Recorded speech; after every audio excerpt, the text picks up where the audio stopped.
Sir ನಮಸ್ಕಾರ. Sir ನಮಸ್ತೆ. Sir ತಮ್ಮೊಂದು ಪರಿಚಯ ಮಾಡಿಕೊಟ್ಟು ತಮ್ಮಲ್ಲಿ ಸಿಗುವ ಎಳಗ ಟಗರುಗಳ ಬಗ್ಗೆ ಮಾಹಿತಿ ತಿಳಿಸ್ಕೊಡ್ತೀರಾ?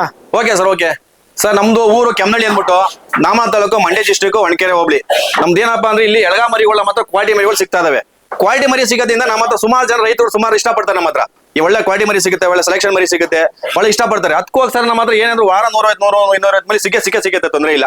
ಬೇಕು ಅಂದ್ರೆ ಸ್ಕ್ರೀನ್ ನಂಬರ್ ಕೊಡ್ತೀನಿ, ಫೋನ್ ಮಾಡ್ಕೋಬಹುದು. ಬಂದಿ ಹತ್ರ ಅಡ್ವಾನ್ಸ್ ಯಾವ ತರ ಡಿಫೆಂಡ್ ಆಗುತ್ತೆ, ಮರಿ ಯಾವ ತರ ಕ್ವಾಲಿಟಿ ಬೇಕು, ಅವ್ರು ಏನ್ ರಿಸಲ್ಟ್ ಬೇಕು ಸಿಗುತ್ತೆ, ತೊಂದರೆ ಇಲ್ಲ. ಆಕ್ಚುಲಿ ನಾವ್ ಏನಪ್ಪ ಜನಗಳಿಗೆ ಹೇಳೋದು ಅಂದ್ರೆ ಆದಷ್ಟು ದೊಡ್ಡ ಮರಿ ಸಾಕಿ, ಸಣ್ಣ ಮರಿ ಸಾಕ್ಬಿಡಿ. ಇವತ್ತು 1,000 ಕೊಟ್ಟು ಹೆಚ್ಚಾಸ್ ಒಂದ್ ಸಾಕಿದ್ರು ನಾಳೆ ದಿನ ಪ್ರಯೋಜನ ಆಗುತ್ತೆ. ಅದ್ರಲ್ಲಿ ಒಂದ್ ಮರಿ ಸತ್ತೋಗ್ಬಿಟ್ಟು ಒಂದು ಜನಗಳು ರೈತ ತುಂಬಾ ಕಷ್ಟ ಇರುತ್ತೆ. ಇವತ್ತು 5,000 ರೂಪಾಯಿಗೂ ತುಂಬಾ ಕಷ್ಟ ದುಡ್ಡು ರೈತಂಗೆ. ಅದ್ ಮೇನ್ ಇರುತ್ತೆ. ಕ್ವಾಲಿಟಿ ಮರಿ ಸಾಕಿ ಯಾವತ್ತಿದ್ರು ಸಕ್ಸಸ್ ಆಗೇ ಇರುತ್ತೆ ಇದ್ರಲ್ಲಿ. ಓಕೆ ಸರ್, ಇಷ್ಟೊತ್ತು ಮಾಹಿತಿ ತಿಳಿಸ್ಕೊಡೋದಕ್ಕೆ ಧನ್ಯವಾದಗಳು ಸರ್. ಥ್ಯಾಂಕ್ಸ್ ಸರ್, ತುಂಬಾ ಥ್ಯಾಂಕ್ಸ್.